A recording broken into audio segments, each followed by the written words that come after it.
and thank you for stopping by my classroom. My name is Miss Daniel, and I am currently a third grade mathematics teacher. In this video, I'd like to highlight several instructional tools I've used with my students during the month of October as a way to share ideas with a larger virtual professional learning community. You might think of this showcase as a sort of show and tell for teachers. In featuring these items, I'll share my honest reviews as well as how my students engaged with the product or service. The items I feature may range from do-it-yourself center ideas to websites to school purchase manipulatives. Please know that I am not being compensated to promote any of these items. Each month, I would love to share new ideas and introduce new tools that I'm using in my classroom. And I would certainly love to hear from other teachers their reactions or how they implemented or worked with the products and tools that I feature. You can do this by leaving me comments in the comment sections below this video, or even send me a video response. I would certainly love to hear from you. Well, let's go ahead and get started with my first instructional tool. During the summer, I was fortunate enough to start searching for storage crates. Now, if you're a teacher, you understand the unique relationship a teacher tends to have with anything storage related.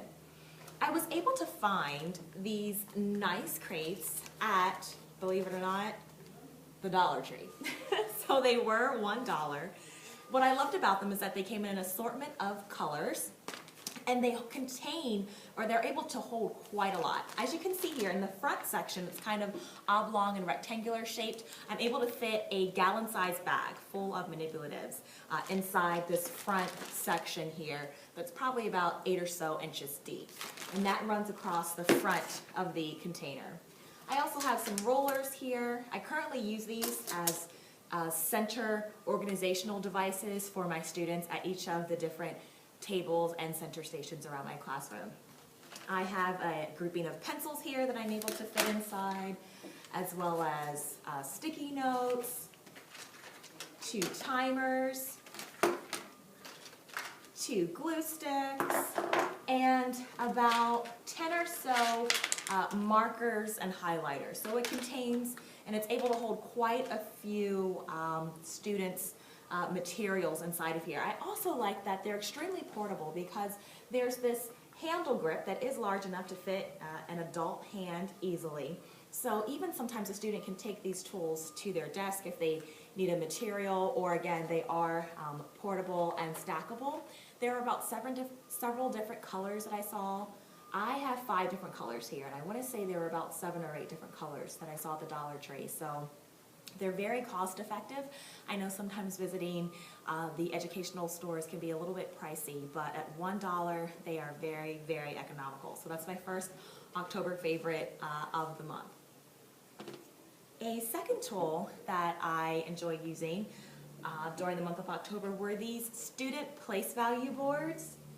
They're easy to use boards to help students to understand numbers from the ones to the millions. Each board has a set of 7 sets of flip cards that are printed with the numerals 0 to 9. They come with pre-printed commas, so there's no confusion there for students, and there's even blank cover cards. These are manufactured by Lakeshore, which I know is a popular educational company for manipulatives and also curriculum-related materials, and they come in a set of 10. I'll go ahead and show you what they look like. These are the place value boards that I enjoyed using. It's sturdy cardstock that is heavily laminated. These are the blank cover cards, and at the bottom are the place values that are printed here. Each place value has its own unique color, ranging from the ones to the millions. These worked great in conjunction with place value blocks for when students are using those to show or represent numbers. These are excellent for understanding standard form notation and the different place values. I particularly found them helpful as students were using these cards, that they, got into the habit of realizing, which related later on to less than, greater than, ordering numbers. As the numbers are moving up, the values are increasing. As we're going backwards, the numbers are decreasing. It also helped with students recognizing how to manipulate numbers using base 10. So for example, my students were having a hard time understanding how base 10 would affect adding or subtracting to a certain number. For example, if we had 423 and I asked them, what would 2 more tens to this number be, that might be kind of difficult for them. But when we got out these place value boards, they could easily manipulate that number. And so they had more of a reference when they were using the place value blocks. Or I'm sorry, these place value card sets. So they are definitely well worth it. I really enjoyed using them this month with my students, and I can definitely see me continue to use these throughout the school year. Another instructional tool that I enjoyed using was this book, Teach Like a Champion by Doug Lamall. I know it's extremely popular. If you haven't read it or have a copy of it, you have definitely probably heard of this text. And the way that I have enjoyed using this book is that you don't necessarily have to read it from cover to cover as a narrative.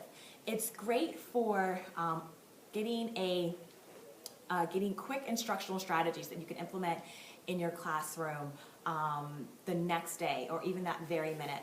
Some of the topics included range from teaching different strategies, working with difficult students, setting high expectations, structuring and delivering your lessons, creating a strong classroom culture, building character and trust, and the list goes on and on. And what I like is that it's so easily and accessible, filled with ideas, different types of strategies and techniques related to a common topic.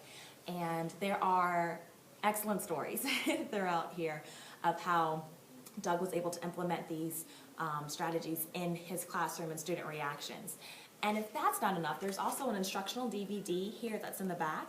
So not only can you read about the strategy, but you can actually see that strategy being performed. So again, this is an excellent instructional tool to kind of add to your toolbox. Another item I used during the month of October that I really loved were these ruler boards by the company The Marker Board People. And on the back side, it's a regular dry erase board.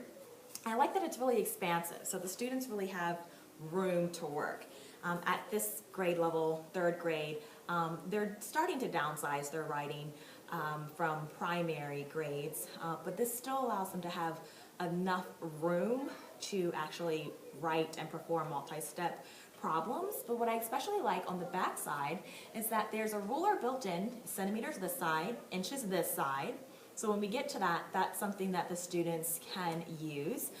But for this first month, there's actually a place value chart, complete with lines here, which helps students to kind of organize their writing and to organize when they're setting up addition and subtraction problems.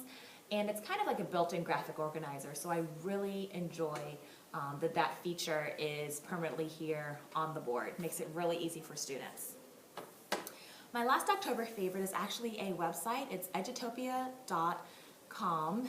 It's basically a professional learning community for teachers, administrators, parents, and other community stakeholders, chock full of information, instructional strategy based. There are blogs and forums and videos and articles that are updated daily, and it's just packed full of current and relevant information, education-related news to just keep you abreast on what's happening in education. And I really, really enjoy that site. It's reader-friendly, easy to navigate around the website, and again, it really does connect you to the important issues involving education at all grade levels across all content areas. So it's fantastic.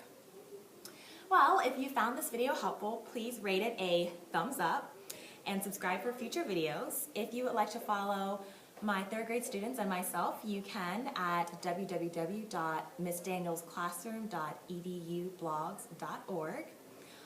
Be sure again to subscribe for future videos, and I will see you next time.